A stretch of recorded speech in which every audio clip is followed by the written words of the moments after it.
Finally, in your experience through teaching at a number of colleges and universities around the country, do you have any perspectives to share with us on issues of diversity in public relations today? Well, I think diversity is a very important component in not just in public relations, but in terms of all aspects of society. And I'm personally proud that I have a pretty strong record of advocating those things. Years ago, when I taught at the University of Texas and worked with a group of people to help get a street named Martin Luther King Boulevard, and not a street sort of that went through all neighborhoods of the city. Not, in some communities there's a Martin Luther King Boulevard, but it's off in a ghetto somewhere, and in Austin we didn't do that. So I've been a strong advocate for that. But there's two things relative to diversity, and one of them is that people have to be. Judy Turk, who is one of the more noted public relations educators, and now is a professor in communication and public relations at Virginia Commonwealth University. She has said that women who want to advance to higher levels of public relations management must be prepared to make some of the same sacrifices that men have made over the years. Pointing out, for example, that if you're going to be a senior level corporate communication person, you have to work 24/7. You can't say, oh well, I'm not working on weekends because I'm going to be a mother today.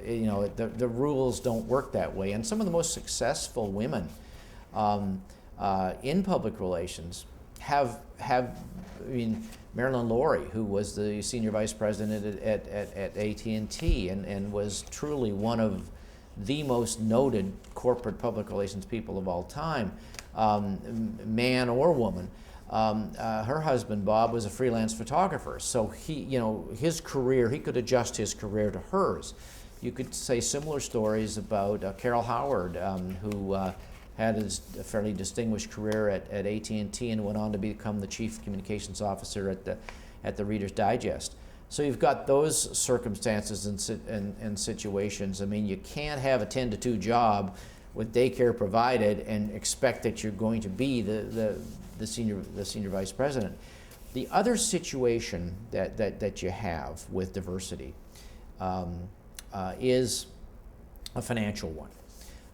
And I completely believe that one of the reasons that we don't have more men practicing public relations today, and that we don't have more men of all races, but particularly African American men, is that the starting salaries for so many public relations jobs are so unbelievably low that they can make more money doing other things.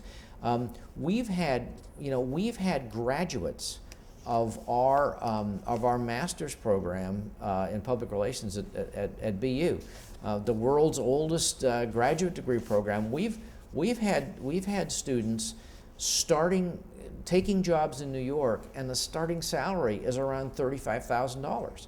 Now, we've also had graduates of our program within the last few years taking jobs where the annual remuneration can be over $100,000 with the bonus and a number of other situations. But the starting salaries for many of the jobs are not attractive to, and I think that provides an issue as well.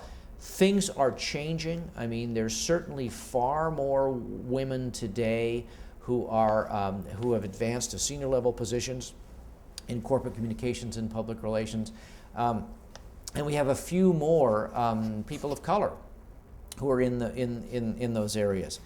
We don't have enough. Hopefully 10 years from now things will be better than they were today, because they're certainly better today than they were a decade ago, but we've got a long way to go before we're really there yet relative to diversity and a number of other issues in the field.